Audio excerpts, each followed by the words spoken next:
ปีที่3หลังบ้านข้าถูกกวาดล้างข้ากลายเป็นปลาตัวใหญ่ที่ราชสำนักตามจับไม่เจอแต่กลับถูกนายอำเภอเทชางคนใหม่บุกมาบังคับแต่งงานถึงศาลร้างเขายกมือโยนแท่งทองมัดจำใส่โต๊ะบูชาอ้าปากก็ว่าต้องการแต่งสตรีชาติกำเนิดสูงส่งไม่มีพ่อแม่ไร้พี่น้องและงามเพลิดพริ้งนี่มันมาสู่ขอที่ไหนกันเห็นชัดว่าเขาคัดประกาศจับของข้ามาเขียนเป็นประกาศหาคู่ทุกตัวอักษรภายใน1 เดือนหากหาคนไม่ได้ก็จะกล่าวหาว่าศาลนี้หลอกลวงชาวบ้านด้วยเรื่องเทพผี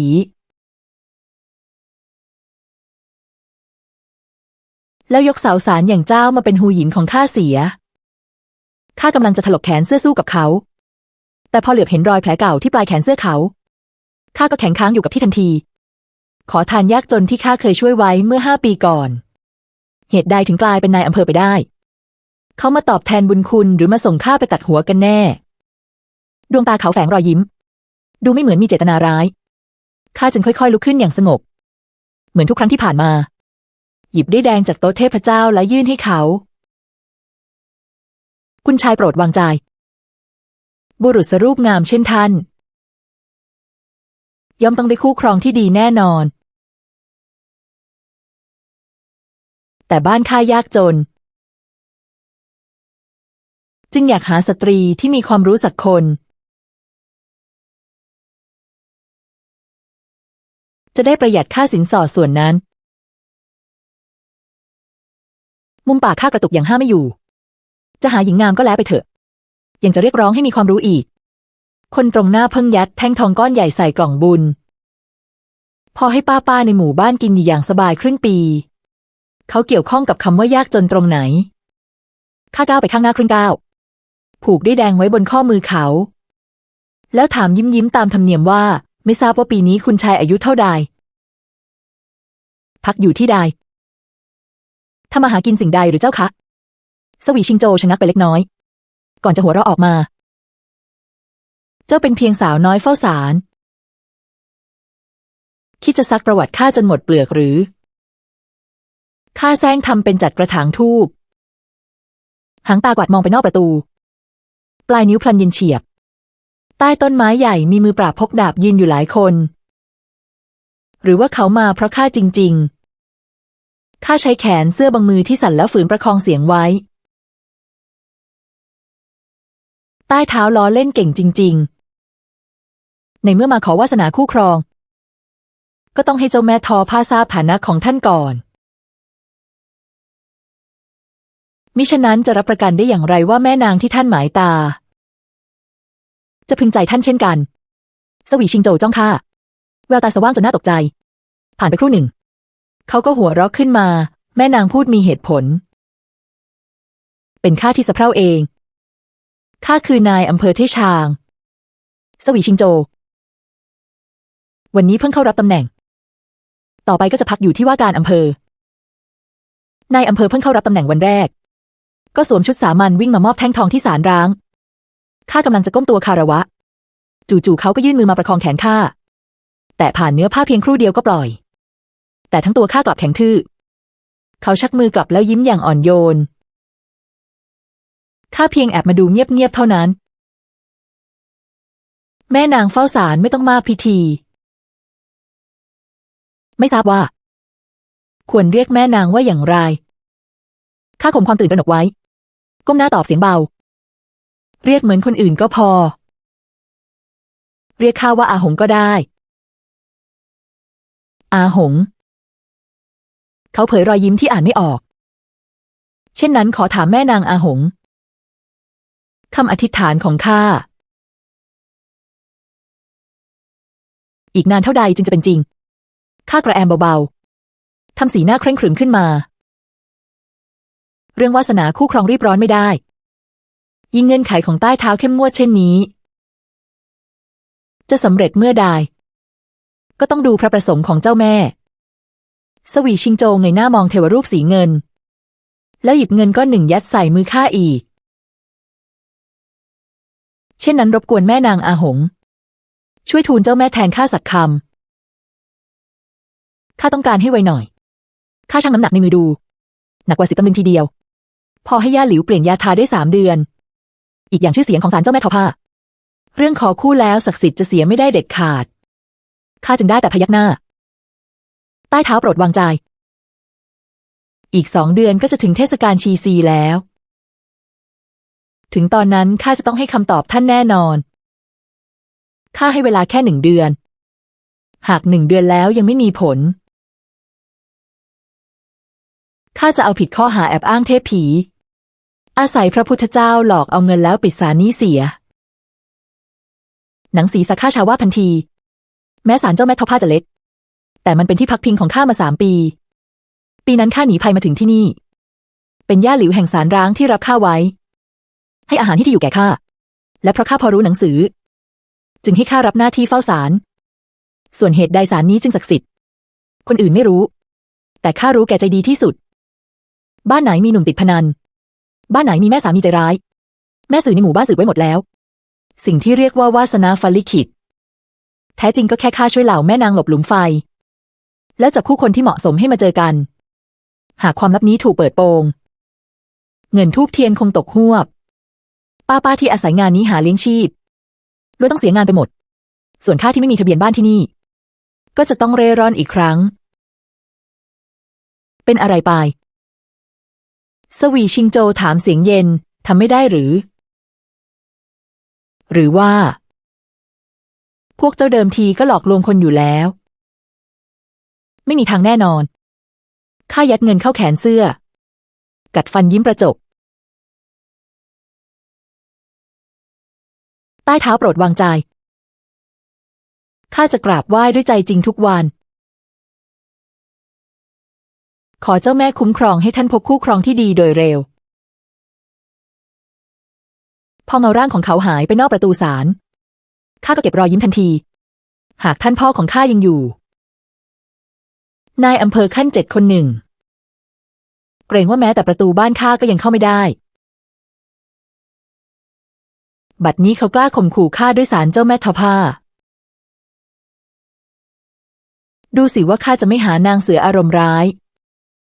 ต้องสั่งสอนเจ้าให้เข็ดเสียบ้างแต่ข้าพลิกสมุดวาสนาคู่ครองตลอดหลายปีจนทั่วกลับไม่เจอแม้แต่คนที่พอถูไถได้อย่าว่าแต่นางเสือเลยจึงจำต้องไปหลังเรือนหาย่าหลิวให้ช่วยย่าหลิวกำลังใช้ตะเกียบยาวพลิกแตงดองตากแดดมือหนึ่งเคาะหลังที่ค่อมของตนข้าประคองเงินก้อนนั้นแล้วยิ้มจนตาโค้งเมื่อครู่มีผู้มาจุดธูปที่ใจกว้างมากคนหนึ่งค่ายาทาของท่านอีก2-3 เดือนข้างหน้ามีที่มาแล้วย่าหลิวมองข้าเพียงแวบเดียวก็เห็นทะลุถึงรอยยิ้มฝืนของข้านางวางตะเกียบลงพูดความจริงมาเถอะคนผู้นี้ตั้งเงื่อนไขพิสดารไว้ใช่หรือไม่ข้าจึงได้แต่ประคองนางแล้วเล่าความต้องการของสวีชิงโจทั้งหมดต้องการทั้งชาติตระกูลขาวสะอาดทั้งไม่มีพ่อแม่และไร้พี่น้องย่าหลิวขมวดคิ้วนิสัยใจคอเขาเป็นอย่างไรคงไม่คิดหลอกเอาทรัพย์สินผู้อื่นกระมังหน้าตาดูซื่อตรงดีท่าทางเหมือนบัณฑิตอีกทั้งเขาบอกว่าตนเป็นนายอำเภอเทชางที่เพิ่งเข้ารับตำแหน่ง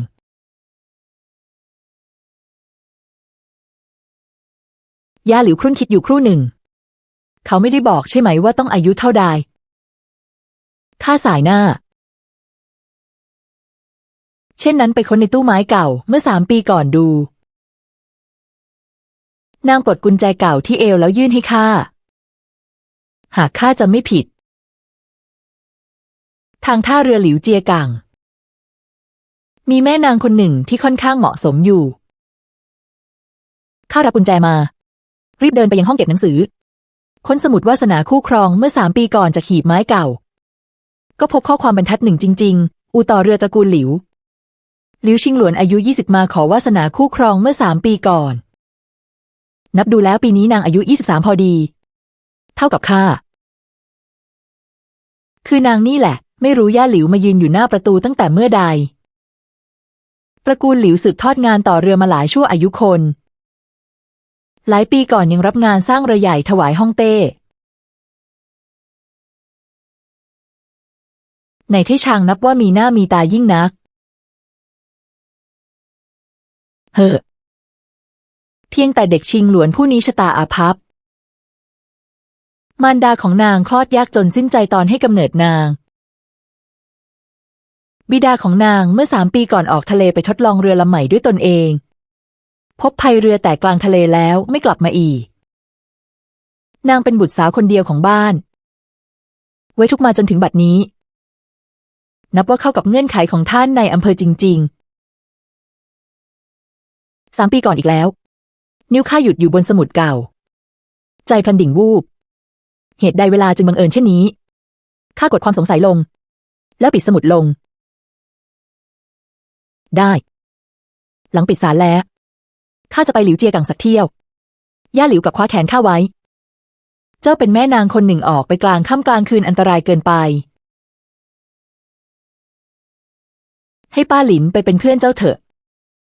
สามีของนางเมื่อก่อนเคยเป็นผู้ดูแลในอู่ต่อเรือตระกูลหลิวเฮ่อ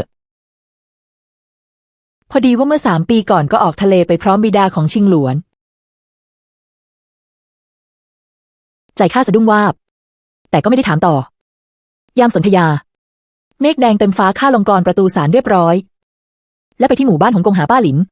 3 ปีก่อนข้าหนีจากเมืองหลวงมาถึงที่นี่เดิมที่จะหาเรือโดยสารที่หลิวเจียกังหนีออกไปต่างแดนแต่กลับเจอไต้ฝุ่นใหญ่ที่100 ปีมีหนแผนขึ้นเรือจึงพังไม่เป็นท่าหากมิใช่ย่าหลิวบอกเจ้าหน้าที่ที่มาจับคนว่าข้าออกทะเลไปก่อนเกิดไต้ฝุ่นแล้วข้าคงไม่ได้ใช้ชีวิตสงบมา3 ปีเช่นนี้จนกระทั่งสวีชิงโจบุกมาถึงประตู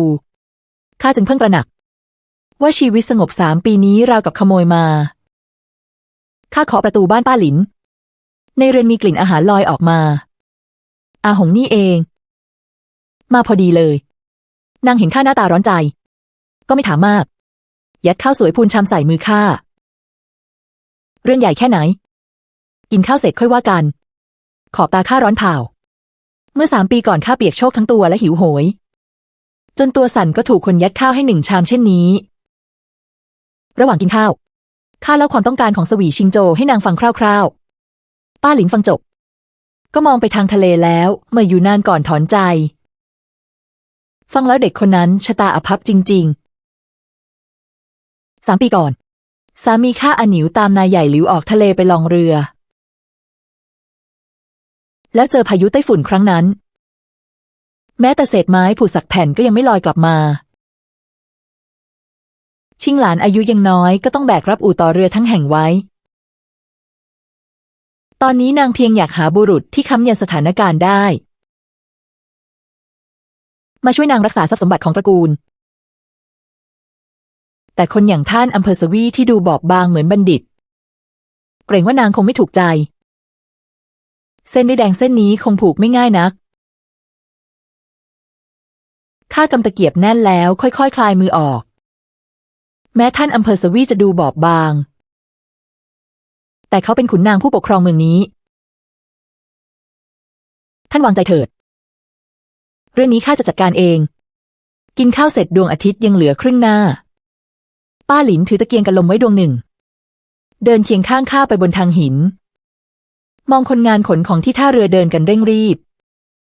นางพูดเบาๆว่าแสงสนธยาส่องไกลพลี้พรุ่งนี้คงเป็นวันดีสำหรับออกทะเลข้าพยักหน้าเบาๆแต่ในใจกลับกำลังคำนวณอยู่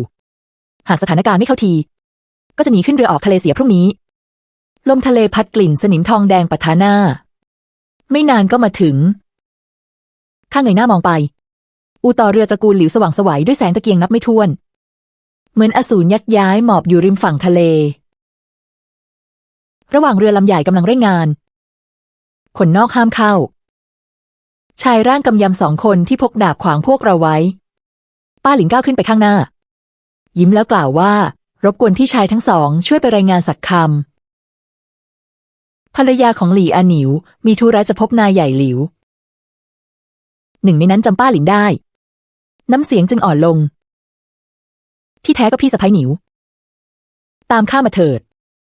พวกเราตามเขาเข้าไปในอู่ต่อเรือลำใหญ่สูงหลายชั้นหลังหนึ่งถูกโครงไม้ไผ่และไม้ล้อมไว้คนงานหลายร้อยคนกำลังแยกย้ายกันทำงานวุ่นวายสตรีชุดแดงที่ถือตะเกียงปลาโดดเด่นสะดุดตาเป็นพิเศษ นางยืนอยู่ข้างท้องเรือชั้นล่างแล้วด่ากราดเสียงดังเดือนหน้าก็ต้องออกเรือแล้วงานช่วยหลอกคนแบบพวกเจ้านี่ถ้าเจอคลื่นลมใหญ่ท้องเรือรั่วน้ำเข้าทั้งเรือทั้งคนคงได้ไปเป็นอาหารเต่าพวกเจ้ามีกี่หัวถึงจะชดใช้ให้ข้าได้ฝีเท้าข้าพลันชะงักมุมปากอดยกขึ้นไม่ได้ท่าทางเช่นนี้ช่างตรงกับมาตรฐานนางเสือร้ายในใจข้ายิ่งนักข้าแทบจินตนาการออกแล้วว่าสวีชิงโจคงถูกนางด่าจนหดคออย่างน่าเวทนาเพียงใดแต่เสี้ยววินาทีถัดมานางหันหน้ามาสายตาข้ามผ่านป้าหลินแล้วตกลงบนตัวข้าตรงๆคนที่เจ้าต้องการคือผู้นี้หรือหลิวชิงหลวนเดินเข้ามาป้าหลินก้าวไปคารวะพูดตามมารยาท2-3 คำและอธิบายเหตุผลหลิวชิงหลวนจึงหันมามองข้าอีกครั้งเจ้าก็คือคนเฝ้าศาลที่มารับช่วงต่อจากยายหลิวหรือมีหน้าเล่าเชือกแดงของข้าผูกมาตั้ง3 ปีกลับไม่มีวี่แววอะไรเลยมุมปากที่เพิ่งยกขึ้นของข้าแข็งค้างทันที2 ปีที่ข้าเฝ้าศาลแทบกลายเป็นแม่สื่อแล้วก่อนหน้านี้ยายหลิวยังเฝ้ามากกว่า5 ปีเสียอีกแต่คำนี้พูดไม่ได้จะให้ข้าไว้ทุกแทนเขาก็ไม่ได้เรื่องเศร้าตลอด3 ปีทำให้ข้าต้องฝืนยิ้มออกมานายใหญ่ท่านปรักปรำข้าแล้วด้วยบารมีน่าเกรงขามของท่านเช่นนี้ชายสามัญธรรมดาจะคู่ควรกับท่านได้อย่างไรพระแม่จือหนี่คงตั้งใจเลือกคนที่ดีที่สุดให้ท่านจึงให้ข้ามาแจ้งข่าวแก่ท่านโดยเฉพาะนี่อย่างไรเล่าเมื่อคืนพระแม่เข้าฝันข้าบอกว่าหาบัณฑิตชั้นยอดให้ท่านได้คนหนึ่งอยากเชิญท่านไปพบสักครั้งหลิวชิงหลวนฟังคำประจบของข้าแล้วกลับถลึงตามองคนงานที่กำลังมุงดูแล้วด่าอีกคำว่ามองอะไรกันรีบไปทำงานถ้าตรวจพบปัญหาหักค่าแรงครึ่งเดือนเราจนทุกคนแยกย้ายไปแล้วนางจึงเอียงตัวทำท่าเชื้อเชิญพวกเราเข้าไปในห้องรับแขกพ่อปิดประตูนางก็นั่งลงบนที่นั่งประธานก้มหน้าพูดว่าตอนนั้นที่ข้าอธิษฐานข้าอยากหาคนมีความรู้มาสอนข้าอ่านเขียนจริงๆแต่ตอนนี้ข้าต้องการที่พึ่งที่ช่วยกดพวกจิ้งจอกเท่าบัณฑิตธรรมดาคนหนึ่งคงกวนน้ำขุ่นครั้งนี้ไม่ไหวข้ากล่าวอย่างไม่ถ่อมตัวและไม่แข็งกร้าวข้าเข้าใจข้อกังวลของท่านคนที่เทพธิดาหามาให้ท่านแก้ปัญหาเร่งด่วนของท่านได้พอดีเขาคือคนอำเภอเทชางของเรานายอำเภอคนใหม่นางวางขาที่ไขว่ห้างลงโน้มตัวมาข้างหน้า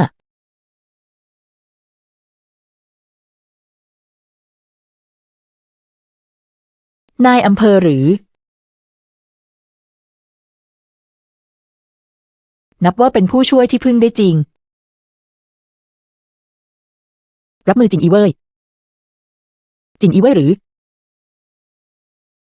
มือที่ข้าซ่อนไว้ในแขนเสื้อกำแน่นอย่างลับๆความเจ็บแปลบที่ฝ่ามือทำให้ข้ายังมีสติข้าฝืนทำถ้าไม่แยแสอย่างสุดกำลังเพียงแต่ไม่รู้ว่าท่านอำเภอผู้นี้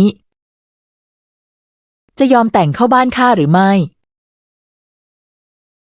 มุมปากข้ากระตุกเล็กน้อยเงื่อนไขของ2 คนนี้ช่างประหลาดขึ้นเรื่อยๆจริงๆหรือจะเรียกว่าคนประเภทเดียวกันย่อมเข้าบ้านเดียวกันข้าจึงทำได้เพียงยิ้มแล้วพูดว่าไม่เช่นนั้นข้าช่วยนัดเวลาให้พวกท่านดีหรือไม่แล้วพวกเราค่อยถามความคิดของใต้เท้าสวีต่อหน้าหลิวชิงหลวนก้มหน้าคิดอยู่ครู่หนึ่งแล้วพยักหน้ากล่าวว่าตกลงตามข่าวที่สืบมาต้นเดือนหน้าจินอีเว่ยจะมาถึงท่าเรือตระกูลหลิวเจ้าต้องรีบจัดการเดือนหน้าเช่นนั้นก็เหลือเพียง10 วันแล้วใจข้าพลันบีบรัดเมื่อจินอีเว่ยมาถึงสิ่งแรกที่ตรวจย่อมเป็นพ่อค้าที่ท่าเรือและทะเบียนคนนอกถิ่นหากสืบมาถึงหมู่บ้านหงกูกับศาลเจนีวันสงบสุข3 ปีของข้าก็คงจบสิ้นกำหนด1 เดือนที่สวีชิงโจให้มาก็สั้นพออยู่แล้วคิดไม่ถึงว่าจินอีเว่ยจะมาเร็วยิ่งกว่า10 วันข้าต้องเจรจางานแต่งนี้ให้สำเร็จภายใน10 วันรักษาศาลเจนีและปากท้องของเหล่าป้าไว้และยังต้องหาทางหลบการตรวจค้นของจินอีเว่ยอีก ไม่สู้ผูกด้วยแดงเส้นนี้เสร็จแล้วหนีไปเลยจะดีกว่าเช่นนั้นเลือกวันไม่สู้พบวันพรุ่งนี้เช้าข้าจะไปเชิญท่านอำเภอมาที่ศาลจือหนี่ท่านรออยู่ที่ศาลโดยตรงก็พอมีคำใดจะพูดก็พูดให้ชัดต่อหน้าหลิวชิงหลวนลุกขึ้นประสานหมัดเช่นนั้นต้องรบกวนท่านผู้ดูแลศาลแล้วหากเรื่องสำเร็จข้าจะนำของกำนันหนาๆไปไหว้ขอบคุณและแก้บนแน่นอนอาศัยแสงจันทร์เดินกลับศาลจือหนี่ข้าพลิกตัวไปมาบนเตียงทั้งคืนฟ้ายังเพิ่งสางข้าก็แบกขอบตาดำคล้ำตรงดิ่งไปยังที่ว่าการอำเภอเทชางตอนเดินผ่านป้ายประกาศจับหน้าที่ว่าการฝีเท้าของข้าพลันหยุดลง3 ปีแล้วใบประกาศสีเหลืองซีดที่เขียนชื่อจริงของข้าไว้กลับยังแขวนอยู่ตรงนั้นมองภาพหน้าตาน่าเกลียดบนกระดาษข้าแอบถอนใจโล่งอกปีนั้นข้าไม่ได้ยัดเงินให้ช่างวาดภาพแล้วยังเปิดโปงเรื่องที่เขารับสินบนดำด้วยท่านพ่อจึงด่าเขาเสียยกใหญ่เขาเลยวาดข้าออกมาเป็นผีเช่นนี้คิดไม่ถึงว่ามันกลับกลายเป็นยันคุ้มตัวของข้ารูปที่ติดอยู่ข้างข้าเป็นชายหนุ่มใบหน้ายาวท่าทางอ่อนโยนคนหนึ่งข้าหัวหมื่นตำลึงทองนั่นคือศิษย์เอกที่เสด็จพ่อเจี้ยนเหวินภูมิใจที่สุดปีนั้นพระภาพประกาศจับที่น่าเกลียดใบนั้นข้าจึงหลบพ้นการคัดเลือกพระชายาในวังและพลาดวาสนากับเขาไปด้วยแต่สุดท้ายก็ยังหนีไม่พ้นชะตาบ้านแตกสาแหรกขาดต้องหนีภัยเพียงลำพังอยู่ดีข้ากำลังเหม่อมองภาพวาดเสียงอ่อนโยนสายหนึ่งก็ดังขึ้นจากด้านหลังแม่นางอาหงวิ่งเร็วเสียจริงคงไม่ใช่ว่าคิดได้แล้วจึงตั้งใจจะชดใช้ตัวเองให้ข้าหรอกนะข้าหันไปมองเขาแล้วฝืนยกมุมปากท่านอำเภอร้อนแล้วหญิงน้อยมารายงานข่าวดีต่างหากข้าโขกศีรษะต่อพระแม่จือหนี่ทั้งคืนในที่สุดก็ขอคู่ครองชั้นยอดให้ใต้เท้าได้แล้วสวีชิงโจวก้มมองขอบตาดำของข้าเจ้าถึงกับไม่ได้นอนทั้งคืนจริงๆหรือเรื่องขอวาสนาคู่ครองย่อมถือว่าจิตใจจริงแท้จึงศักดิ์สิทธิ์เรื่องใหญ่ชั่วชีวิตของใต้เท้าข้ารับเงินของท่านมาแล้วย่อมไม่กล้าละเลยท่านข้าถอยหลังครึ่งก้าวอย่างแนบเนียนเมื่อเช้ากินข้าวแล้วหรือยังข้าชะงักแล้วสายหน้าตามสัญชาตญาณเช่นนั้นรบกวนแม่นางอาหงนำทางพาข้าไปยังร้านอาหารเช้าให้ขุนนางผู้นี้ดูชีวิตชาวบ้านเสียหน่อยเขาเอียงตัวทำท่าเชิญส่วนเรื่องวาสนาของคนผู้นั้นค่อยคุยกันระหว่างเดินกินไปคุยไปก็แล้วกันข้าพาเขาไปร้านชื่อดังที่สุดแถวนี้ร้านบะหมี่ตระกูลเมิ่งเขาไม่ได้สั่งบะหมี่เนื้อแกะขึ้นชื่อของจิงโจวกลับสั่งบะหมี่ไก่ตุ๋นชามใหญ่2 ชามแล้วผลักชาม1มาตรงหน้าข้าบังเอิญว่าข้าเกิดปีแพะจึงไม่กินเนื้อแกะมาแต่ไหนแต่ไรข้าพยักหน้าขอบคุณเขาแล้วก้มหน้ากินคำโตๆกินเสร็จก่อนเขา1 ก้าวข้ามองท่าทางเคี้ยวละเอียดกลืนช้าของเขาแล้วค่อยๆกล่าวว่าคู่ครองที่พระแม่จือหนี่หาให้ท่านคือหลิวชิงหลวนนายใหญ่แห่งเรือนต่อเรือตระกูลหลิวปีนี้อายุ18บิดามารดาล้วนสิ้นแล้วแบกรับทรัพย์สินตระกูลไว้เพียงลำพังช่างพอดีนางเองก็อยากแต่งกับคู่ครองที่ช่วยประคับประคองนางได้ข้าเท้าคางรอให้เขาชมข้าแต่เขาเพียงพยักหน้าแล้วกินบะหมี่ต่อกระทั่งดื่มน้ำซุปจนหมดใช้ผ้าเช็ดหน้าสะอาดเช็ดมุมปากจึงเค้นออกมา1 ประโยคนางเคยเรียนหนังสือหรือไม่ข้านึกทบทวนอย่างละเอียดเมื่อคืนหลิวชิงหลวนพูดไว้จริงๆว่าอยากหาคนมีความรู้มาสอนนางอ่านเขียนเช่นนั้นก็แปลว่าไม่เคยเข้าเรียนเป็นเรื่องเป็นราวสินะคงกลัวข้าพูดไม่ออกแววเจ้าเล่ห์สายหนึ่งว่าผ่านดวงตาสวีชิงโจวเขาเคาะโต๊ะแล้วกล่าวว่าแม่นางอาหงคงไม่ได้ลืมกระมัง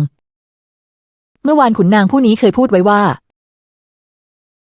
ต้องการแม่นางที่มีความรู้ข้าด่าเขาในใจ1 คำแต่บนใบหน้ากลับกองรอยยิ้มขึ้นมา คำพูดนี้ของใต้เท้าออกจะยึดติดเกินไปแล้วนายใหญ่หลิวดูแลอู่ต่อเรืออันใหญ่โตเช่นนั้นสมุดบัญชีที่ยุ่งยากซับซ้อนกับแบบแปลนเรือนางล้วนอ่านได้ทะลุปรุโปร่งเช่นนี้ยังไม่นับว่ามีความสามารถหรืออีกอย่างฟังอย่างไรก็ไม่สู้เห็นกับตาตอนนี้นายใหญ่หลิวรออยู่ที่ศาลจือหนี่รอให้ท่านไปดูด้วยตนเองแล้วค่อยสรุปก็ยังไม่สายสวีชิงโจวจ้องข้าเขม็งอยู่ครู่หนึ่งในดวงตาราวกับมีแสงไหววูบมุมปากยกขึ้นเล็กน้อยคล้ายถูกข้าทำให้หัวเราะด้วยความโมโหเขาลุกขึ้นยืน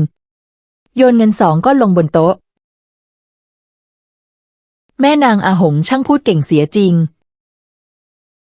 เช่นนั้นขุนนางผู้นี้จะไปเปิดหูเปิดตากับเจ้าสักครั้งเขาไม่ได้กลับสิ้นหยาง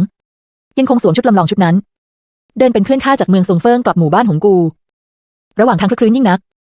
เดินไปดูไปก็ไม่รู้สึกเหนื่อยพอใกล้ถึงศาลเทพธิดาจือหนี่ข้าถึงเพิ่งสังเกตเห็นในมือเขาถือขนมข้าวพองน้ำมันหมูร้อนๆ1 ห่อเป็นแบบที่เมื่อครู่ข้าหยุดมองอยู่หลายครั้งเฮ้อสมแล้วที่เป็นบัณฑิตมาดูตัวก็ยังรู้จักเตรียมของฝากแรกพบเพิ่งมาถึงหน้าศาลเจ้าก็เห็นหลิวชิงหลวนพาชายร่างใหญ่2 คนเดินเข้ามาข้ารีบเข้าไปต้อนรับพลางยิ้มว่าหน้าหญิงใหญ่ท่านมาเองก็พอแล้วยังพาองครักษ์มาด้วยเล่าประเดี๋ยวอย่าได้ทำให้ท่านนายอำเภอตกใจเชียวไม่มีทางเลือกช่วงนี้คนที่หมายตาตระกูลหลิวมีมากเหลือเกินข้าเป็นบุตรสาวคนเดียวจึงต้องระวังตัวให้มากหน่อยข้านึกถึงเมื่อก่อนเวลาตัวเองออกจากบ้านก็มีคนรายล้อมเช่นกันจึงยิ้มแล้วพยักหน้าข้าถอดกุญแจออกมาเปิดประตูศาลเจ้าหน้าประตูมีหญิงชราคนหนึ่งพาคู่สามีภรรยาหนุ่มสาวมารออยู่แล้วคู่สามีภรรยาหนุ่มสาวมารออยู่ในมือหิ้วผลไม้มามากมายพอหญิงชราเห็นข้าก็รีบเข้ามาหาด้วยรอยยิ้มเต็มหน้าท่านเจ้าแม่ต้องขอบารมีเทพธิดาจือหนี่ที่คุ้มครองลูกชายข้าเพิ่งแต่งงานไปเมื่อไม่กี่วันก่อนวันนี้จึงตั้งใจมาถวายแก้บนนี่คือคู่ที่ข้าแนะนำให้เมื่อ2 เดือนก่อนไม่คิดว่าจะลงเอยกันเร็วเพียงนี้ข้ายิ้มแล้วพยักหน้าเป็นเพราะพวกเขามีใจศรัทธาขอเทพธิดาคุ้มครองให้พวกเขาครองรักกันจนแก่เฒ่า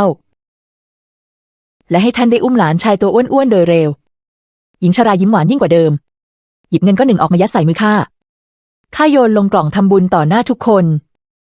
แล้วรินน้ำชาให้พวกเขาจากนั้นจึงไปหลังศาลเพื่อเปลี่ยนเป็นชุดพิธียายหลิวช่วยจัดของเส้นไหว้แล้ววางลงบนโต๊ะบูชานางตีกลองใหญ่ด้วยตัวเองแล้วก้าวมาข้างหน้าข้าทำสีหน้าเคร่งขรึมเดินตามจังหวะกลองพลางขับบทถวายพรตามพิธีโบราณอ่านคำอวยพรให้แคล้วคลาดปลอดภัยจบแล้วก็เผากระดาษเงินกระดาษทองพิธีจึงถือว่าสิ้นสุดมองทั้ง3 คนจากไปอย่างพึงพอใจข้าถอนหายใจโล่งอกแล้วหันไปมองคน2 คนที่ยืนดูอยู่ข้างๆสายตาที่หลิวชิงหลวนมองข้าเต็มไปด้วยความเชื่อใจและเคารพส่วนสวีชิงโจวขนมข้าวพองในมือเขาไม่รู้ว่าวางไว้ข้างโต๊ะบูชาตั้งแต่เมื่อใด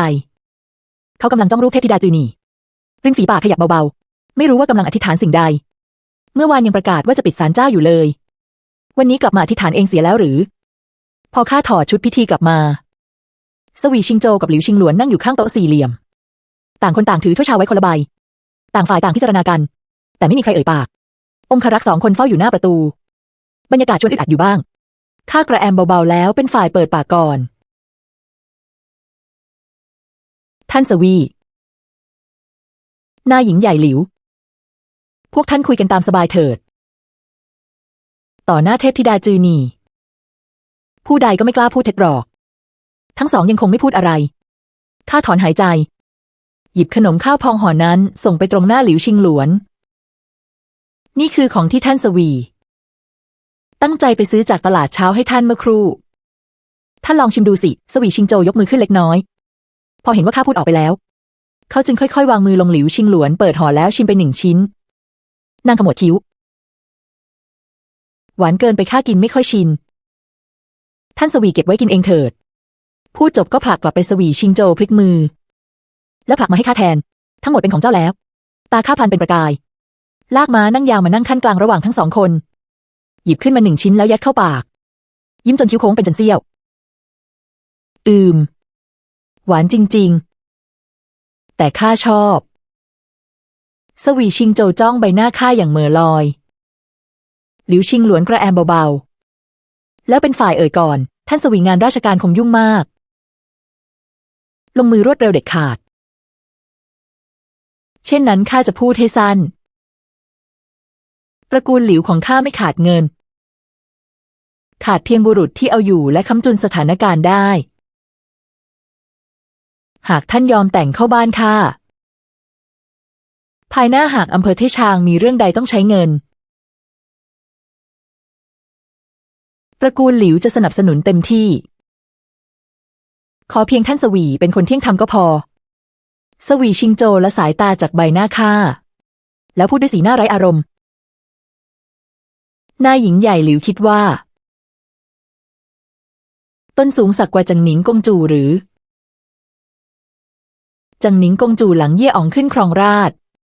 ท่านหญิงจอมเอาแต่ใจผู้นั้นย่อมกลายเป็นองค์หญิงหัวใจข้าปวดแบบขึ้นมาทันทีนึกถึงงานเลี้ยงชีซีเมื่อ4 ปีก่อนหลิวชิงหลวนชะงักไปครู่หนึ่งก่อนถามด้วยท่าทีไม่ต่ำต้อยและไม่โอหังท่านสวีหมายความว่าอย่างไรปีก่อนข้าสอบได้ตำแหน่งท่านฮวาจังหนิงกงจูเคยคิดรับข้าเป็นราชบุตรเขยแต่ข้าปฏิเสธไปแล้วตระกูลหลิวของเจ้าจะยิ่งใหญ่เพียงใดยิ่งใหญ่กว่าราชวงศ์ได้หรือที่แท้ก็เป็นบัณฑิตท่านฮวามิน่าเล่าถึงได้อารมณ์ใหญ่เพียงนี้คงเพราะเหตุนี้กระมังถึงถูกส่งมาเป็นนายอำเภอในถิ่นห่างไกลเช่นนี้ท่านสวีมังกรแข็งกล้าก็ยังไม่ควรข่มงูเจ้าถิ่นหากมีนายหญิงใหญ่หลิวช่วยเหลือท่านก็จะสร้างผลงานได้เร็วขึ้นและได้กลับเมืองหลวงไวขึ้นนายหญิงใหญ่หลิว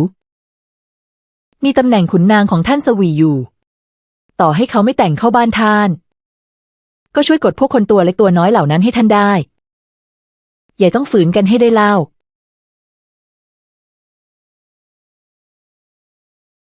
หากพวกท่าน2 คนได้แต่งเป็นสามีภรรยาก็เท่ากับผู้แข็งแกร่งผนึกกำลังกันภายหน้าทั่วทั้งอำเภอเทชางจะไม่มีใครกล้ารังแกพวกท่านอีกหลิวชิงหลวนก้มหน้าครุ่นคิดอยู่ครู่หนึ่งก่อนเงยหน้าขึ้นพูดท่านเจ้าสารพูดถูกการให้ท่านสวีแต่งเข้าบ้านข้าคงทำให้ท่านลำบากใจจริงๆเช่นนั้นก็เปลี่ยนเป็นข้าแต่งให้ท่านสวีเถิดข้าเพิ่งจะถอนหายใจโล่งอกแต่สวีชิงโจวกลับตีหน้าขรึมมองข้าแล้วพูดเสียงเย็นเจ้าอย่าลืมคนที่ขุนนางผู้นี้จะพาไปต้องมีความรู้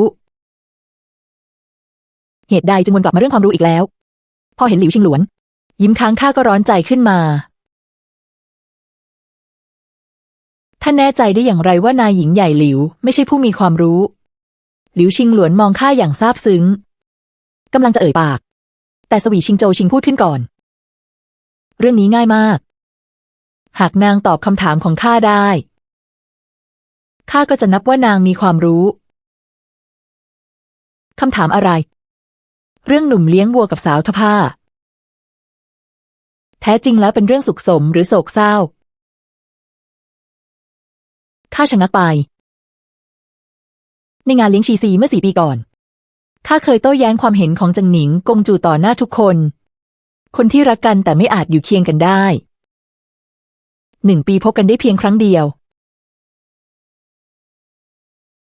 เห็นชัดว่าเป็นโศกนาฏกรรมตั้งแต่ต้นจนจบข้าจึงได้ชื่อว่าเป็นหญิงมากปัญญาอันดับ 1แห่งเมืองหลวง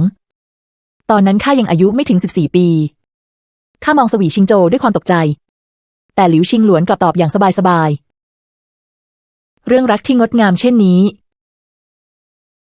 ย่อมต้องเป็นเรื่องน่ายินดีอยู่แล้วสวีชิงโจวจ้องข้าแน่แต่ปีนั้นมีคนเคยพูดว่าทั้งสองรักกันอย่างชัดเจนแต่กลับทำได้เพียงมองกันคนละฝั่งแม่น้ำ1 ปีพบกันได้เพียงครั้งเดียวเห็นชัดว่าเป็นเรื่องเศร้านั่นคือคำพูดเดิมของข้าในปีนั้นผ่านมา4 ปีแล้วเขากลับยังจำได้ชัดเจนถึงเพียงนี้หรือเขาจะรู้จริงๆว่าข้าเป็นใคร แต่ตอนนี้ข้าเป็นเพียงนักโทษหลบหนีที่ไม่ควรมีชีวิตอยู่ข้าก้มหน้าลงหลบสายตาร้อนแรงคู่นั้นกำหมัดแน่นนายหญิงใหญ่หลิวพูดถูกหนุ่มเลี้ยงวัวกับสาวทอผ้ายังได้พบกันทุกปีนั่นก็นับเป็นเรื่องน่ายินดีใหญ่หลวงแล้วสวีชิงโจลุกพรวดขึ้นมาชนถ้วยชาเข้าน้ำชาหกเต็มโต๊ะแต่เขากลับไม่รู้สึกตัวเลยแม้แต่น้อยเสียงสั่นเครือเจ้าพูดว่าอะไรนะพูดอีกครั้งสิใจข้าสะดุ้งวาบเกือบเผยพิรุธเสียแล้วข้ารวบรวมสติแล้วพูดอย่างสงบหากท่านไม่เข้าใจก็ไปดูที่หมู่บ้านหงกูกับข้าเถิดแล้วท่านจะรู้เองข้าก็อยากรู้เช่นกันข้าจะไปกับพวกท่านด้วยมีนางอยู่ข้าก็ไม่ต้องเผชิญหน้าคนเดียวสวีชิงโจจึงพยักหน้ายอมตกลงท่านรู้หรือไม่เหตุใดเรื่องหนุ่มเลี้ยงวัวกับสาวทอผ้าจึงเล่าขานกันในหมู่บ้านหงกูเหตุใดต้องเป็นที่นี่มิใช่ที่อื่นสวีชิงโจลูกคางแล้วสายหน้าข้ามองบ้านเรือนเก่าโทรมหลังแล้วหลังเล่าในหมู่บ้านคนที่นี่อาศัยทะเลเลี้ยงชีพบุรุษต้องออกทะเลหาเงินออกเรือตามน้ำขึ้นกลับมาตามน้ำลงผู้ที่ออกเรือไกลยิ่งต้องรอ1 ปีถึงจะกลับมาได้ครั้งหนึ่งชาวประมงใหญ่ใช้ดวงดาวนำทางใช้ท้องฟ้าตัดสินว่าฝนจะตกหรือฟ้าจะใสสตรีและเด็กๆอยู่บ้านเฝ้ารอบุรุษกลับมาสำหรับพวกเขาท้องทะเลที่ขวางกั้นอยู่ก็เหมือนทางช้างเผือกบนสวรรค์ก็เพราะเหตุนี้เรื่องหนุ่มเลี้ยงวัวกับสาวทอผ้าจึงถูกเล่าต่อกันมารุ่นแล้วรุ่นเล่าณที่แห่งนี้ที่แท้ก็เป็นเช่นนี้เช่นนั้นนี่เห็นชัดว่าเป็นโศกนาฏกรรมแห่งการพรากจากกันยาวนานเหตุใดจึงเล่าเป็นเรื่องน่ายินดีได้หลิวชิงหลวนพลันหันมองทะเลสีหน้าเต็มไปด้วยความหม่นหมองเพราะทะเลโหดร้ายเกินไปมีผู้คนมากมายออกทะเลแล้วไม่อาจกลับมาอีกเมื่อเทียบกับคนที่ตายในทะเล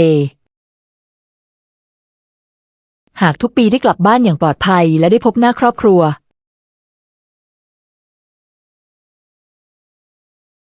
แม้เพียงได้พบกันครั้งเดียวก็นับเป็นเรื่องน่ายินดีใหญ่หลวงแล้วกำปั้นที่เขากำแน่นกับแขนที่สั่นเทาทำให้ข้าเข้าใจทันทีเขากำลังพูดถึงบิดาที่ประสบเคราะห์เมื่อ3 ปีก่อนข้าเพิ่งคิดจะเอ่ยปลอบเขากลับยิ้มบางๆแล้วหันไปมองสวีชิงโจเวลาพบกันทุกปีนิ้วหลางกับจือหนี่คงดีใจมากเป็นแน่ดังนั้นข้าไม่ได้พูดผิด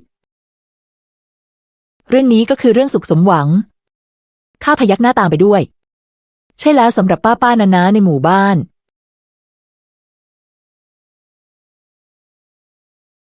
นิ้วหลางกับจือหนี่อย่างน้อยทุกปีก็ได้พบกัน1 ครั้งนั่นก็มากพอให้พวกนางอิจฉาแล้ว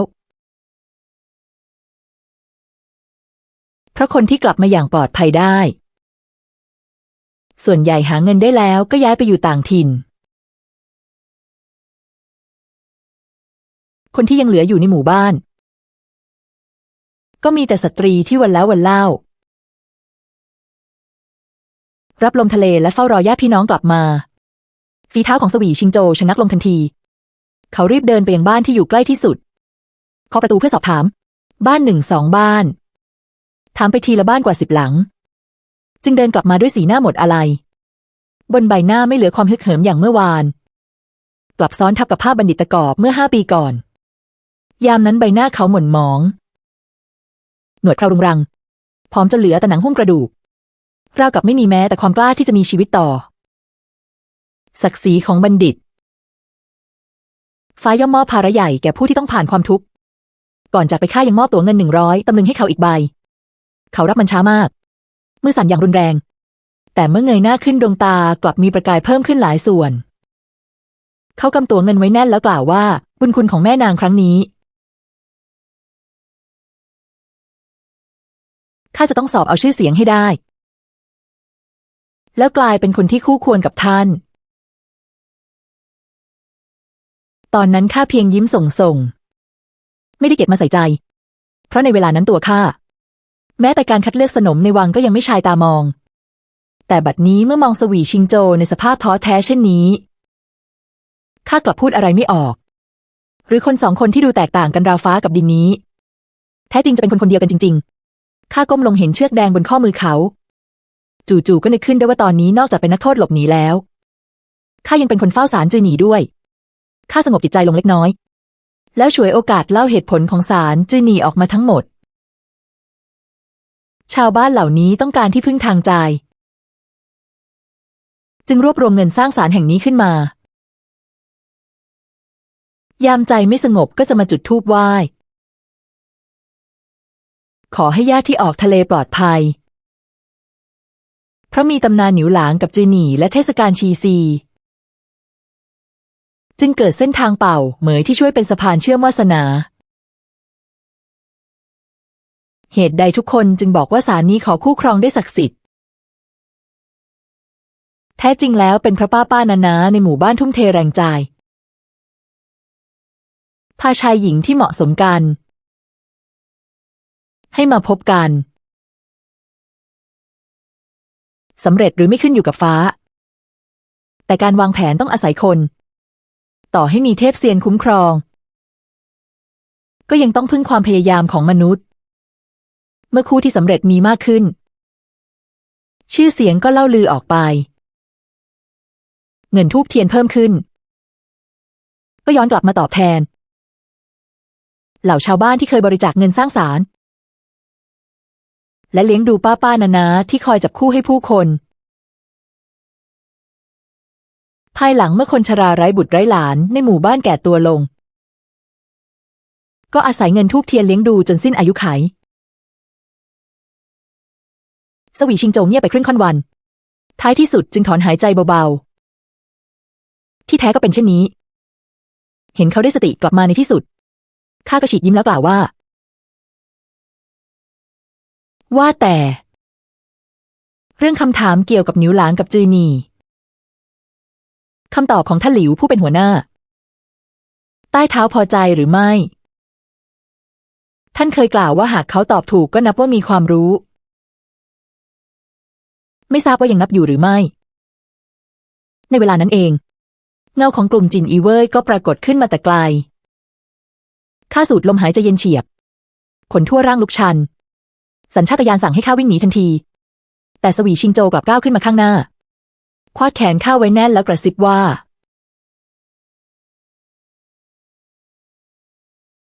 ข้าจะรับมือเองเมื่อเห็นแววตาเป็นห่วงของเขาข้าสูดลมหายใจลึกแล้วค่อยๆสงบลงพอมองกลุ่มจินอีเว่ยอีกครั้งครึ่งหนึ่งเลี้ยวไปที่หัวทางข้างหน้ามุ่งหน้าไปทางบ้านของป้าหลินอีกครึ่งหนึ่งเดินตรงมาทางพวกเราสวีชิงโจรีบก้าวออกไปรับหน้ายกป้ายขุนนางขึ้นมาแล้วก้มเอวประจบอย่างนอบน้อม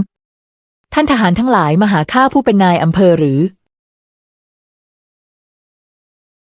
ข้าเพิ่งเข้ารับตำแหน่งกำลังตรวจดูความเป็นอยู่ของราษฎรที่นี่เมื่อเห็นเขาทำไปเพื่อปกป้องข้าถึงกับยอมก้มศีรษะอ่อนน้อมเช่นนี้ใจข้าก็ปวดหนึบขึ้นมา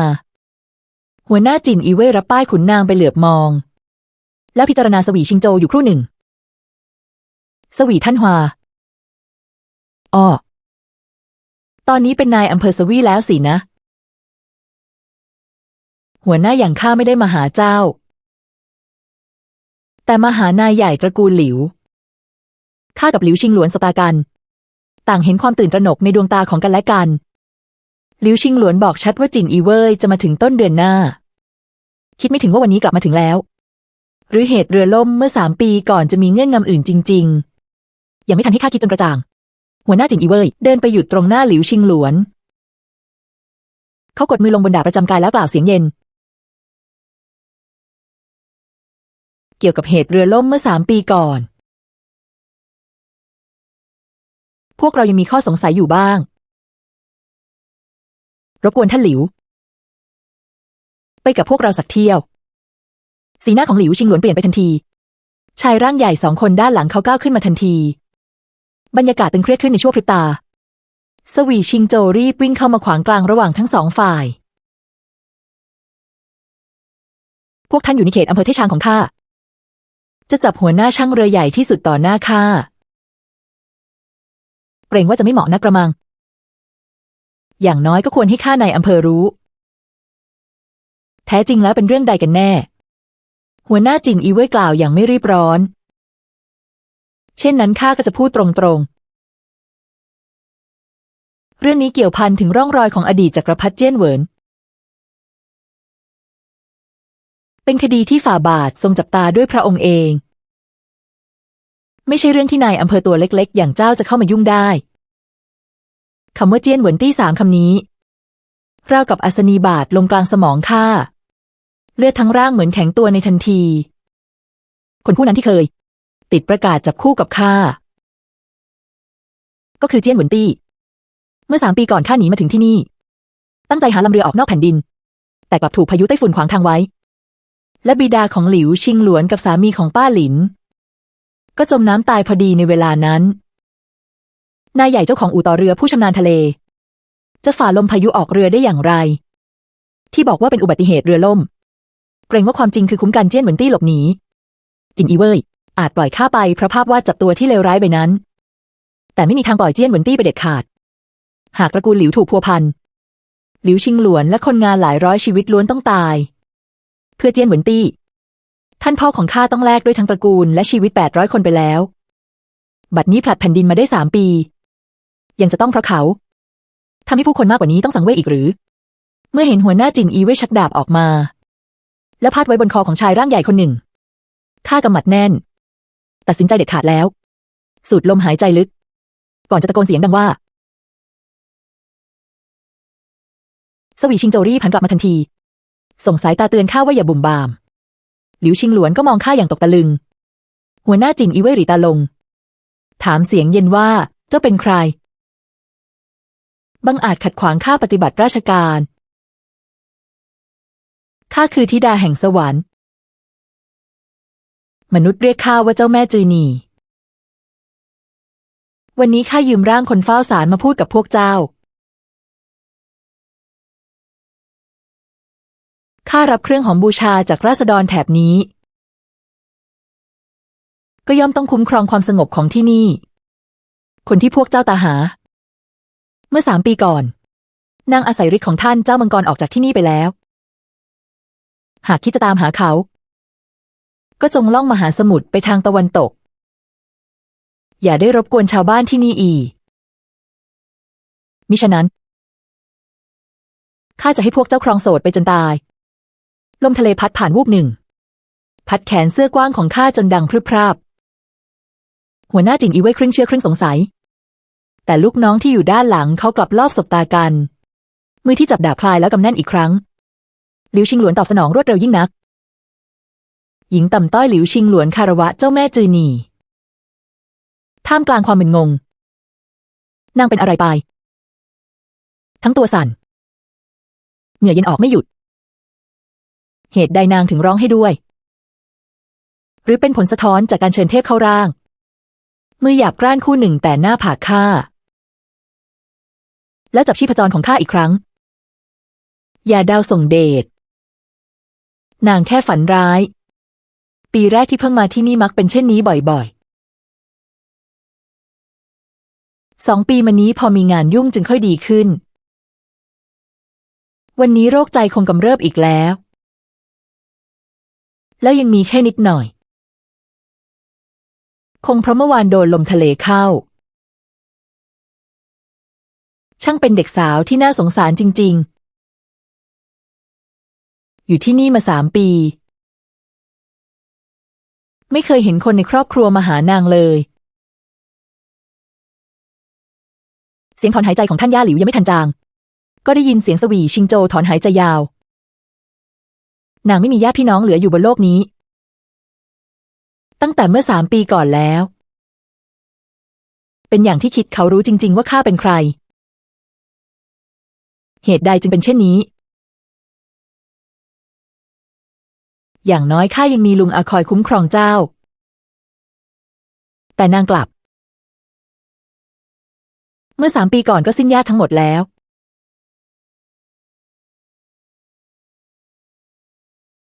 หรือว่าจะเป็นคดีโศกนาฏกรรมล้างตระกูลครั้งนั้นสวีชิงโจวกอดข้าแน่นยิ่งขึ้นข้าจะพานางกลับที่ว่าการเดี๋ยวนี้แล้วเชิญหมอมาดูอาการเดี๋ยวก่อนหลิวชิงหลวนรีบเอ่ยเดี๋ยวก่อนข้าจะให้คนเตรียมรถม้ามาพาพวกท่านไปยังที่แห่งหนึ่งที่นั่นน่าจะมีคนรักษาโรคใจของนางได้ในรถม้าข้านอนอยู่ในอ้อมแขนของสวีชิงโจสติค่อยๆกลับคืนมาพอได้ยินหลิวชิงหลวนคุยกับเขาเช่นนั้นใต้เท้าสวีท่านกับแม่นางอาหงรู้จักกันมาก่อนหรือเป็นข้าที่รู้จักนางแต่นางอาจไม่จดจำข้าได้ปีนั้นนางเปล่งประกายเจิดจ้าส่วนข้าต่ำต้อยเกินไปต่ำต้อยเสียจนแม้แต่สิทธิ์ให้นางรู้ชื่อข้าก็ยังไม่มีหลิวชิงหลวนหัวเราะออกมาทั้งฉุนทั้งขำข้าก็ว่าแล้วสายตาที่ท่านมองนางไม่ปกติที่แท้ก็แอบรักนางอยู่เช่นนั้นท่านพูดตรงๆก็สิ้นเรื่อง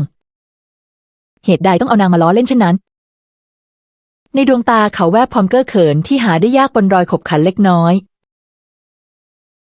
ข้ากลัวว่าถ้าข้าพูดออกไปจะทำให้เขาตกใจหนีไปเสียก่อน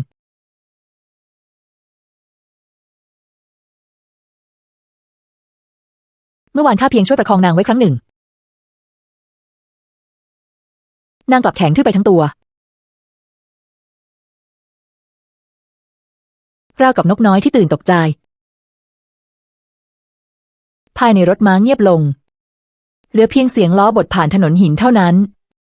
ผ่านไปครู่หนึ่งเขาถอนใจเบาๆข้าเคยนึกว่าชีวิตข้าน่าสังเวชพอแล้วคิดไม่ถึงว่าเขาจะน่าสังเวชยิ่งกว่าข้าหากเปลี่ยนเป็นข้าเกรงว่าคงไม่มีแม้แต่ความกล้าที่จะมีชีวิตอยู่ต่อปีนั้นข้าใช้เงินจนหมดตัวสุดท้ายยังพลัดตกจากหลังม้าอีกเป็นเขาที่เกลี้ยกล่อมข้ามดปลวกยังดิ้นรนเอาชีวิตรอดหรือเจ้าจะได้ยิ่งกว่ามดปลวกเสียอีกใช่แล้วต่อหน้าท่านพ่อและวิญญาณอาฆาต800 ดวงบางทีข้าอาจเป็นเพียงมดปลวกที่ยอมมีชีวิตอย่างต่ำต้อยแต่มดปลวกที่รอดชีวิตก็ยังหล่อเลี้ยงผืนดินได้ศาลเจ้าแม่นางทอผ้าขาดข้าไม่ได้ป้านานาแห่งหมู่บ้านหงกูก็ขาดข้าไม่ได้ตราบใดยังมีคนต้องการข้าก็ควรมีชีวิตอยู่ให้ดีข้าพยายามลืมตาขึ้นสุดแรงสำเร็จแล้วอาหงในที่สุดเจ้าก็ฟื้นเสียทีข้าขยับริมฝีปากเล็กน้อยแล้วถามด้วยเสียงแหบพร่าทุกคนรู้กันหมดแล้วหรือหลิวชิงหลวนพยักหน้าเบาๆสวีชิงโจใช้มือข้างหนึ่งประคองท้ายทอยข้าอีกมือหยิบถุงน้ำมาแล้วหัวเราะเบาๆมีแรงดื่มเองหรือไม่ถ้าไม่ได้ข้าจะป้อนเจ้าเองข้ารีบรับถุงน้ำมาแล้วถลึงตาใส่เขาทีหนึ่งข้าแค่ฝันร้ายเท่านั้นไม่ได้ใกล้ตายเสียหน่อยแต่หญิงสาวมีไข้ข้าแต่หน้าผากตนเองก็ร้อนอยู่จริงๆไม่เป็นไรข้ามองหลิวชิงหลวนตอนนี้พวกเราจะไปที่ใดสีหน้าของหลิวชิงหลวนจริงจังขึ้นนางเอ่ยทีละคำอย่างหนักแน่นเจ้าเป็นทายาทตระกูลฟางทั้งยังเคยช่วยข้าไว้ข้าเชื่อเจ้าใต้เท้าสวีรู้ชาติกำเนิดของเจ้าแต่กลับช่วยปิดบังให้เจ้า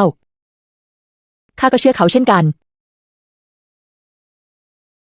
บัดนี้ข้าจะบอกความจริงแก่พวกเจ้าเหตุใดจิงอีเว่ยจึงตามตระกูลหลิว ข้ารีบลุกขึ้นจากตักของสวีชิงโจทันทีสวีชิงโจก็พยักหน้าเช่นกันแม่นางหลิวพูดมาได้เลยข้าสวีชิงโจจะไม่มีวันทรยศความลับในอดีตของเจ้าหลิวชิงหลวนถอนหายใจยาวแล้วเอ่ยด้วยเสียงต่ำก่อนท่านพ่อของข้าจะออกทะเลท่านเคยบอกข้าไว้ไม่ว่าท่านจะรอดจากพายุหรือไม่ท่านก็จะไม่มีวันกลับมาอีกท่านกำชับข้าไม่ให้ตาหาให้ถือเสียว่าท่านตายไปแล้วข้ากับสวีชิงโจสบตากันต่างเห็นความตกตะลึงในดวงตาของอีกฝ่ายเป็นอย่างที่คิดจริงๆนายท่านใหญ่หลิวรู้ทั้งรู้ว่าจะมีพายุแต่ก็ยังออกทะเลข้ารู้สึกว่ามีบางอย่างไม่ถูกต้องจึงแอบตามท่านไปเงียบๆข้าเห็นท่านเข้าไปในวัดแห่งหนึ่งแต่ไม่กล้าตามเข้าไปจึงเฝ้าอยู่ด้านนอกตอนที่ท่านออกมาข้างกายมีบุรุษผู้หนึ่งสวมเสื้อคลุมดำปกปิดร่างกายไว้อย่างมิดชิดและยังมีบุรุษอีกคนที่รูปร่างใกล้เคียงกับท่านยืนอยู่หน้าประตูวัดน้ำตานองหน้าราวกับมาส่งลาถ้อยคำนั้นดังก้องข้างหูข้าราวสายฟ้าฟาดที่แท้คนที่ออกทะเลในปีนั้นไม่ใช่จักรพรรดิเจี้ยนเหวินตัวจริงเลยรถม้าหยุดลงหน้าวัดถงเจเหวียข้าเดินขึ้นหน้าไปเพียงลำพังมือสั่นระริกต่อหน้าหลวงจีนเฝ้าประตูข้ายื่นป้ายทะเบียนบ้านที่ไม่ได้ใช้นาน3 ปีตรงกลางป้ายนั้นสลักชื่อฟางจูซูไว้3 ตัวช่องชื่อบิดาประทับไว้ชัดเจนว่าฟางเซี่ยวหรูในห้องปีกด้านหลังในที่สุดข้าก็ได้พบกับคนผู้นั้นหลวงจีนหน้ารูปยาวผู้มีเมตตาน้ำตาข้าไหลอาบหน้าคุกเข่าลงกับพื้นแล้วโขกศีรษะอย่างนอบน้อมท่านพ่อข้าไม่ได้ทรยศต่อท่านข้าบังเอิญปกป้องฝ่าบาทไว้ได้ท่านวางใจได้แล้วหรือยังประสบอาตมาตัดขาดวาสนาทางโลกแล้วไม่คู่ควรให้เจ้าคิดถึงอีกเจ้ายังเยาว์นักจงลืมความแค้นเสียและมีชีวิตเพื่อตนเองให้ดีเถิดอมิตาพุทธข้าเช็ดน้ำตาแล้วโขกศีรษะอีกครั้งมินะวิฟางจูขอพระทัยฝ่าบาทที่ชี้ทางขอพระองค์ทรงถนอมพระวรกายมินะวิทูลาเมื่อเดินออกจากวัดถงเจเหวียข้าก็ไม่ใช่บุตรสาวของฟางเซี่ยวหรูอีกต่อไปเป็นแค่อาหงแห่งศาลเจ้าแม่นางทอผ้าเท่านั้นเมื่อก้าวข้ามธรณีประตูสูงออกมาลมทะเลที่พัดปะทานหน้าก็ดูขมน้อยลงหลายส่วนแฝงรสหวานของชีวิตใหม่3 ปีแล้วในที่สุดข้าก็กล้ายืดหลังตรงเงยหน้ามองฟ้าใสแห่งที่ชางอย่างเต็มตารถม้าพาพวกเราไปยังที่ว่าการอำเภออีกครั้งบรรยากาศในรถม้าผ่อนคลายลงมากหลิวชิงหลวนเห็นสีหน้าข้าดีขึ้นจึงยิ้มในเมื่อเจ้ากับข้ามีวาสนาต่อกันถึงเพียงนี้ต่างก็ไร้บิดามารดาไร้พี่น้องไม่สู้สาบานเป็นพี่น้องกันเถิดข้าชะงักไปเล็กน้อยแล้วหัวเราะออกมาใช่แล้วตอนใต้เท้าสวีขอพรก็ไม่ได้บอกเสียหน่อยว่าข้ามีพี่สาวไม่ได้ต่อไปเจ้าก็ใช้ชื่อหลิวอาหงข้าจะให้ใต้เท้าสวีช่วยย้ายทะเบียนบ้านเจ้าเข้าตระกูลหลิวให้เจ้าเป็นน้องสาวของข้าหลิวชิงหลวนต่อไปข้าจะคุ้มครองเจ้าเองสวีชิงโจยิ้มพลางพยักหน้าเช่นนี้ย่อมดีนักหลิวชิงหลวนยื่นฝ่ามือออกมาหันมาทางข้ากับสวีชิงโจตามลำดับพูดแล้วห้ามคืนคำภายหน้าเจ้าจะรับน้องสาวข้าไปได้หรือไม่ยังต้องผ่านด่านข้าก่อนข้ากลั้นหัวเราะไม่อยู่แล้วยกมือชนกับนางเป็นคำสัตย์สวีชิงโจสายหน้าแล้วยิ้มคืนเช่นนั้นหมายความว่าวาสนาคู่ครองของข้าครั้งนี้จะสำเร็จหรือไม่ยังต้องดูความประพฤติของข้าในวันหน้าข้ากระแอมเบาๆทำท่าทางราวกับเป็นแม่สื่อใหญ่แน่นอนอยู่แล้วศาลเจ้าแม่นางทอผ้าผูกวาสนาคู่ครองย่อมถือใจสมัครของทั้ง2 ฝ่ายเป็นสำคัญ ไม่มีทางบังคับฝืนใจเด็ดขาดสวีชิงโจจู่ๆก็หยิบเชือกแดงเส้นหนึ่งออกจากอกเสื้อแล้วใช้สองมือผูกไว้บนข้อมือซ้ายของข้าเจ้าเอามาจากไหนนี่ข้าขอมาจากท่านย่าหลิวอย่างไรเสียข้าก็เคยมอบทองก้อนหนึ่งเป็นสินสอดแล้วท่านย่าก็ยินยอมแล้วสินสอดของเจ้าคือทองก้อนที่ยัดเข้าไปในกระถางธูปนั่นหรือไม่ผิดตัวเงิน100 ตำลึงที่เจ้าเคยมอบให้ข้าในปีนั้นหากคิดเป็นมูลค่าแล้วก็เท่ากับทองคำ10 ตำลึงก้อนนี้พอดีข้าดึงมือกลับแล้วถามอย่างมั่นคงแล้วเจ้าเป็นบัณฑิตยากจนผู้หนึ่งเอาทองก้อนมาจากที่ใดแน่นอนว่าเป็นรางวัลจากการสอบติดตำแหน่งท่านฮวาที่ฝ่าบาทพระราชทานให้จ้วงหยวนได้ทอง1,000 ตำลึงส่วนข้าได้500 ตำลึงทองก้อนเช่นนี้ที่บ้านข้ายังมีอีก40 กว่าก้อนหากเจ้าแต่งให้ข้าทั้งหมดก็เป็นของเจ้า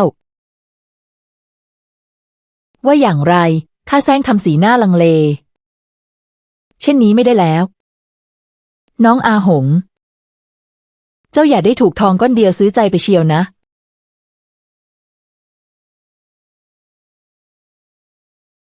ประเดี๋ยวพี่สาวคนนี้จะพาเจ้าไปเดินดูคลังสมบัติให้เจ้าได้เปิดหูเปิดตาดูทรัพย์สินของตระกูลหลิวเราเสียหน่อยเห็นมุมปากที่ยกขึ้นของสวีชิงโจถูกความมั่งคั่งอวดดีของหลิวชิงหลวนกดจนหุบลงข้าก็หัวเราะจนกุมท้องหลิวชิงหลวนเปลี่ยนน้ำเสียงอีกครั้งแต่ใต้เท้าสวีอยากเป็นน้องเขยของข้าก็ใช่ว่าจะไม่ได้รอเดือนหน้าส่งกองเรือของใต้เท้าเจิ้งออกทะเลให้ราบรื่นก่อนข้าจะพิจารณาเรื่องแต่งงานของพวกเจ้าอย่างจริงจังสวีชิงโจถอนหายใจโล่งอก พูดแล้วห้ามคืนคำวันที่กองเรือของเจิ้งเหอถอนสมอออกเดินทางท้องฟ้าแจ่มใสไร้เมฆกลางทะเลเรือใหญ่ลำแล้วลำเล่าทอดยาวจะโรกเส้นขอบฟ้าข้าในฐานะแม่สื่อแห่งศาลเจ้าแม่นางทอผ้าและในฐานะหลิวอาหงยืนอยู่ร่วมกับพระเกจิและนักบวชหญิงจากวัดอื่นๆบนแท่นสูงริมฝั่ง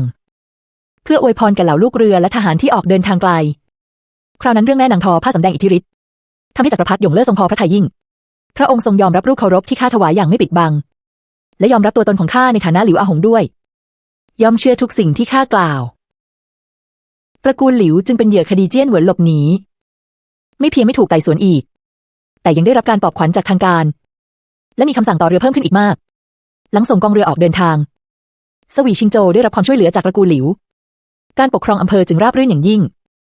เขากำหนดเบี้ยเลี้ยงดูแลคนชราที่ไร้ญาติทั้งยังเชิญอาจารย์เย็บปักและตัดกระดาษมาสอนป้าในหมู่บ้านทำงานฝีมือกลายเป็นขุนนางดีที่ทุกคนเอ่ยชมเหล่าป้านานาเห็นข้าทีไรก็ล้อมเข้ามาชมเขาว่าดีเพียงใดคำพูดทั้งตรงทั้งอ้อมล้วนหมายจะเร่งให้แต่งงานงานรับอัปมงคลของศาลเจ้าแม่นางทอผ้าก็อาศัยทางการนำขึ้นสู่ที่แจ้งไม่ต้องแซงทำเป็นผู้ผีเทพเจ้าอีกต่อไปในวันที่ข้าแต่งงานกับสวีชิงโจเมื่อเข้าห้องหอแล้วข้านอนหลับอย่างหอมหวานเป็นพิเศษในฝันข้าได้พบท่านพ่ออีกครั้งดวงตาท่านคลอด้วยน้ำตาพาวิญญาณอาฆาต800 ดวงมาอวยพรให้ข้ามีความสุขภายหน้าจากนั้นข้าก็ฝันเห็นเทพธิดาผ้าอีกครั้งขอเพียงได้พบรักแท้ฐานะสูงต่ำก็ไม่เคยเป็นภูผาทาราที่ข้ามผ่านไม่ได้ขอให้ผู้มีรักทั่วใต้ล่าได้ครองคู่กันสมปรารถนาในท้ายที่สุด